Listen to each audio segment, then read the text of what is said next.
Even as herdsmen overrun Ogun communities. Agony and sorrow enveloped Yewa axis of Ogun State as no fewer than 13 people were killed by hoodlums suspected to be Fulani herdsmen in different communities scattered across Yewa land in the last 1 week. The gory incident started in Oha Imeko, a fun local government area of Ogun State, as one Dele Olowoniyi was hacked to death by Fulani herdsmen in the midnight of Saturday, the 6th of February 2021, while receiving fresh air in front of his hut in a farm settlement in Oha. About 2 days later, 2 persons were also killed in an ambush by people suspected to be herders at Owode Ketu while going to a market. In Asha, 3 persons were killed, while 4 persons were killed at Ebute Igboro, and 9 other persons sustained varying degrees of injuries from the midnight attack. At Agbon in Yewa North local government area of the state, 3 farmers were killed in another attack by herders. The Agbon Ojodu Orile Igboro property, including houses, cars, and motorcycles, were destroyed. Speaking on the sad incident, the village head Bale of Orile Igboro, Tajuddin Akorede, said 4 members of the community lost their lives, including children to suspected herdsmen, while 9 others are in the hospital receiving treatment from injuries. He said the attackers came in the dead of night when everybody was asleep. No, we just heard sounds of the gun in the dead of the night. We didn't know what to do. We were perplexed. In my community, the herders set some houses and vehicles and motorcycles ablaze. We cannot go to our farms again. He appealed to government to station security operatives in Orile Igboro to ensure and enable the villagers who fled in the wake of the invasion to come back. Narrating how her husband Olowoniyi was killed, the widow Rashidat Olowoniyi said she was peeping through the curtains inside their hut and watched in disbelief as herdsmen macheted her husband to death. She said, "I could not shout or raise alarm in order not to attract attention of the killer to myself and my son." The herdsmen stormed the farm settlement with guns and cutlasses on motorcycles.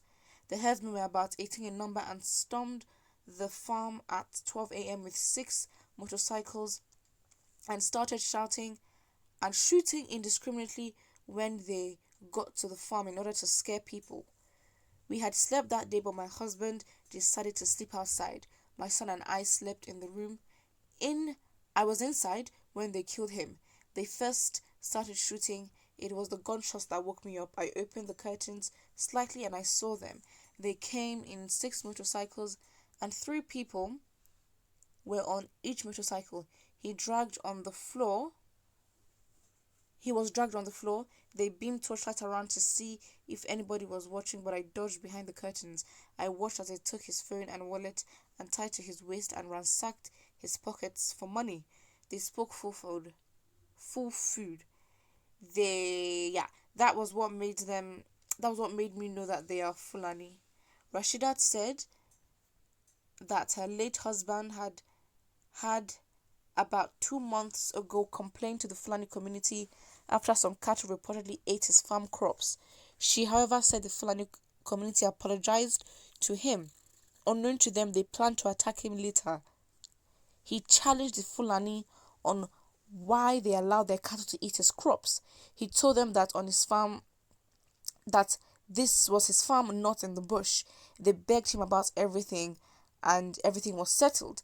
That was about 2 months ago, she said. Speaking on the incessant killings in his constituency, member of Ogun State House of Assembly representing Yewa 2 State constituency, Wahab Haruna Abiodun, berated the federal government under the leadership of President Muhammadu Buhari on how he has been handling the security of lives and property of the people. The lawmaker said the senseless killings by the Fulani herdsmen in the Yewa area of the state is becoming unbearable as people in his constituency no longer sleep with their 2 eyes closed. He said on Thursday some communities in Yewa North that included Owode Ketu, Ijon, Egwa, Igon Alade were reportedly ambushed by the herdsmen and killed 2 villagers. On Friday night, again, heavily armed men entered Orile Igboro village in Yewa North, and no fewer than 4 villagers were killed. Some houses were also burnt down, while many people left with various degrees of injuries. It is clear that these herdsmen are behind these attacks. Ketu constituency has often witnessed violent attacks stemming from disputes between the herdsmen and the farmers. Security is said to be a right of every citizen, but reverse is the case in Ketu. We are not treated with fairness. Our farmers can't go to the farm. We can't sleep with eyes closed. The governor should empower the security agencies now, he lamented.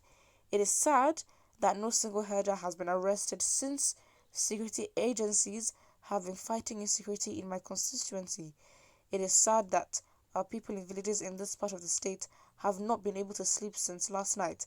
Villagers are now outside, setting up bonfire and ready to defend their village. Addressing residents in the affected communities, the Commissioner for Information and Strategy, Abdulwahid Odusile, appealed to them not to take law into their hands, but to allow security agencies and the traditional rulers handle the situation. He called for peaceful coexistence among the indigenes and the people from other ethnic groups within the state. The Information Commissioner appreciated the royal fathers in Yewa land for dousing the tension that arose as a result of the attack from the herdsmen, calling for the sharing of necessary information that would lead to the end of the crisis, as the state government was poised to finding a permanent solution to the crisis in the state. Wow.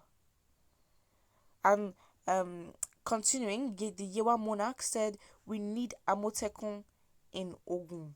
Reacting to the senseless killings in his domain, the Olu of Ilaro and paramount ruler of Yewa land, Oba Kehinde Olugbenle, called for immediate setting up of the Amotekun Corps in the state.